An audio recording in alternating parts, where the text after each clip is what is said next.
Hi there! Good day! It's another day. It's another Arcivils day. Oh, char no?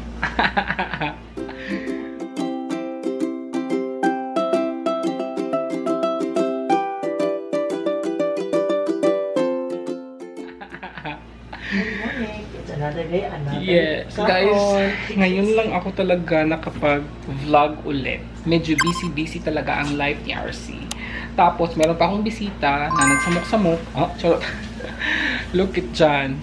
Ay, nandyan din si Libyan. John is with us since yesterday. Diba?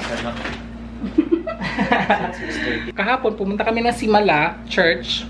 Tapos hindi ako nag-vlog doon kasi wala nawala yung mood ko doon. Happy lang ako kasi nakita ko na naman si Mama Mary. Mary, feeling close. So ngayon, it's already 10 AM I guess. Nagre-ready na kami. Look, busy. Yung kasi niyan, si Laika nandun sa labas kasi lalabas kami. Bukas alis na kayo, no? Yes, alis na sila Libyan bukas. Pakaingon na si RC. Hi, salamat na.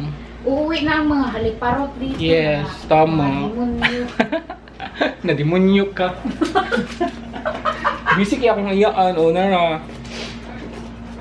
Kung ko yung video, mag-change ako sa live. Wag ka. Hindi ako sikat kagaya yung mag-share. Charot. Wala akong... Pupunta pa nga pala kami first sa bahay namin, sa mama ko, kasi yung mga pamangkin ko at saka in-laws ko magpapapicture kay Libyan. Diba? Feeling artista. Meron kaming artista dito, guys. Huwag kayong ano dyan. Look,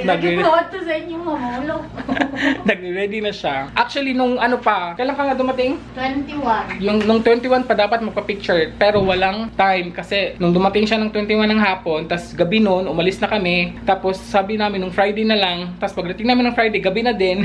So, tapos kahapon dapat, tas wala talagang time. So ngayon lang, kasi may time kami. Hi! Hindi kami natuloy sa bahay namin kasi mayroon silang ginagawa doon. Wala na kaming time. So kailangan na namin umalis. Babalik na lang daw kami mamayang gabi. Diba? Pero hindi pa sure kung may mga bata pa mamaya. So ipapipray na lang namin. Sina Libyan is nandyan sa likod. Sa likod. Nagising sila. At nakapag-inom ng juice. Hi! Guys, today is Tuesday, November 28, I guess. Matagal-tagal akong hindi nakapag-update. Matagal-tagal akong hindi Nung galing kami Bantayan Island, pagdating namin dito, kasi nandito pa si Naan, Friday, Saturday, and Sunday. Nandito pa si Naan, pero hindi ako masyado nag-vlog. May mga vlogs ako, yung mga clips lang, para yung mga, siguro makikita ninyo, i-insert ko na lang yung mga nagawa akong very short vlogs. Kasi hindi ko talaga siya na-focus na mag-vlog kasi everyday lumalabas kami ni Ann, meron kaming ginagawa, tapos nagpupunta kami sa mga iba't ibang lugar dito. Hindi naman masyadong marami.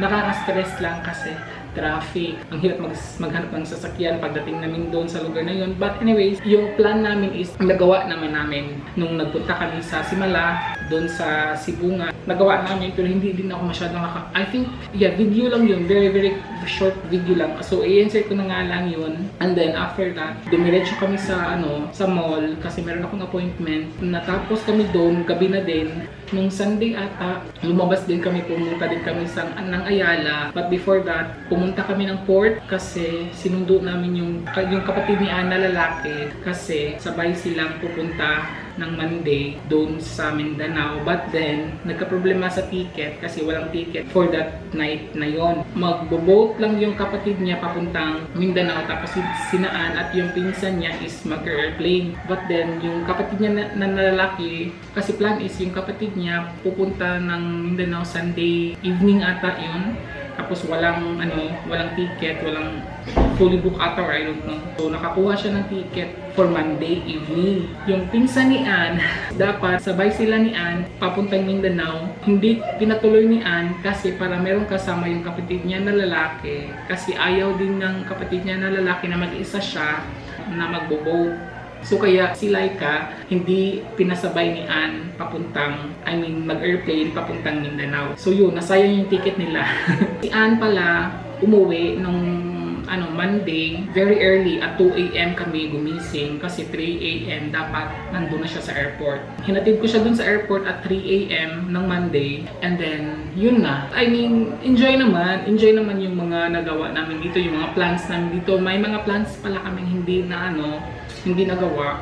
Kasi nga, because of the time, yung very hectic yung schedule. Charot. Artista.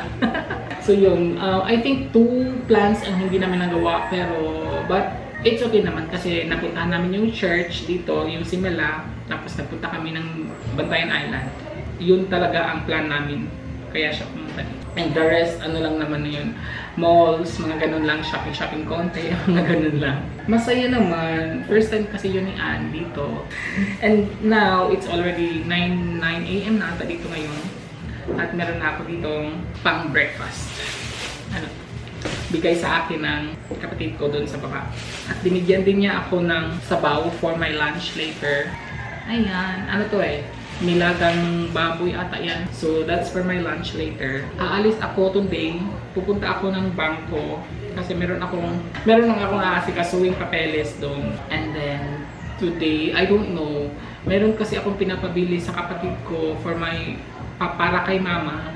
Nalalagyan na ng mga plato. Kasi meron naman siya. Kaso lang, parang hindi na siya maganda tingnan. So, nagpapabili ako sa kapatid ko. Ako sana bibili pero hindi ko siya kayang buhatin kasi mabigat. Tapos malaki. So, ipapakita ko na lang later kasi ata siya dadating. Tonight ata siya dadating. Kasi may trabaho pa kasi yung kapatid ko. So, saglit ko na lang sa kanya yung pagbili ng lalagayan na yun. Kasi malaki. Tapos, meron silang sasakyan. So, easy lang.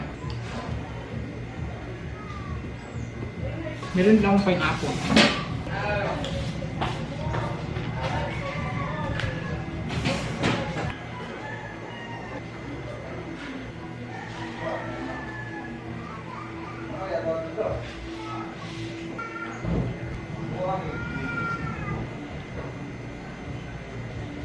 Hindi ako dapat mabusog ng todo kasi meron akong pang lunch.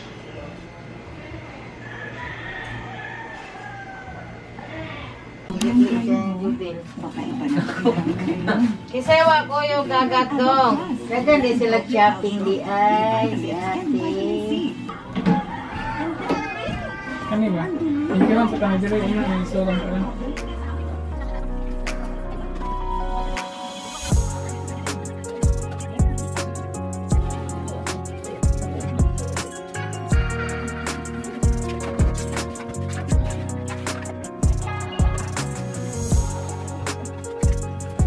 Kunin lang niya lang, batangi ka, kuhi lang baksa ang kuwanti ba?